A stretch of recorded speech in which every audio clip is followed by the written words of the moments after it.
ബിജെപിയും കോൺഗ്രസും തമ്മിലാണ് മത്സരമെന്ന ടി.എൻ. പ്രതാപന്റെ പ്രസ്താവന നിരുത്തരവാദിത്തപരമെന്ന് റവന്യൂ മന്ത്രി കെ രാജൻ.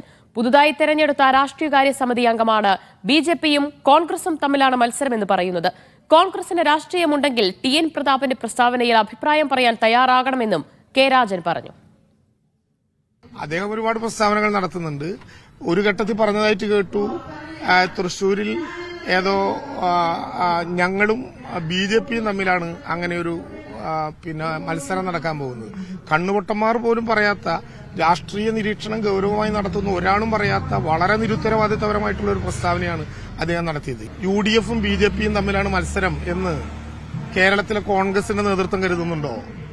ഒരു MP വളരെ നിരുത്തരവാദിത്തപരമായ ഒരു പ്രസ്താവന നടത്തിയെന്ന് മാത്രമല്ല, അദ്ദേഹം അത് തുടരുകയാണ്. പ്രധാനമന്ത്രി ഒരു കല്യാണത്തിൽ പങ്കെടുക്കാൻ തൃശൂരിൽ വന്നതുകൊണ്ട് ബിജെപി ജയിക്കുമെന്നത് സ്വപ്നം മാത്രമാണെന്ന് റവന്യൂ മന്ത്രി കെ രാജൻ.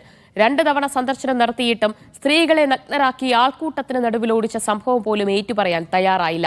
പിന്നെ എന്ത് രാഷ്ട്രീയമാണ് പ്രധാനമന്ത്രി മുന്നോട്ട് വയ്ക്കുന്നതെന്നും മന്ത്രി വിമർശിച്ചു. അദ്ദേഹം തൃശൂരിലേക്ക് അദ്ദേഹത്തിന്റെ സുഹൃത്തു കൂടിയായിട്ടുള്ള ഒരാളുടെ മകളുടെ കല്യാണത്തിൽ പങ്കെടുക്കാൻ വന്നു. അദ്ദേഹം ആ കല്യാണത്തിൽ പങ്കെടുത്തു. ഗുരുവായൂരിലും തൃപ്രയാറിലും തൊഴുതു.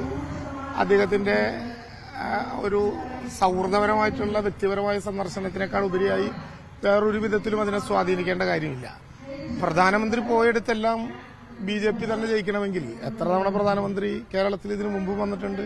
തൃശൂരിൽ അദ്ദേഹം വനിതകളുടെ സമ്മേളനത്തിൽ വരുമ്പോഴെങ്കിലും ഇന്ത്യയുടെ ചരിത്രത്തിൽ കാണാത്ത വിധം 2 പാവപ്പെട്ട സ്ത്രീകൾ പൂർണ്ണനഗ്നരായി ആൾക്കൂട്ടാരവത്തിനിടയിൽ ഓടിപ്പിച്ച അനുഭവം ഉണ്ടായതിനെക്കുറിച്ച് ഒന്ന് ഏറ്റുപറയാൻ പോലും തൃശൂരിൽ തയ്യാറായില്ല.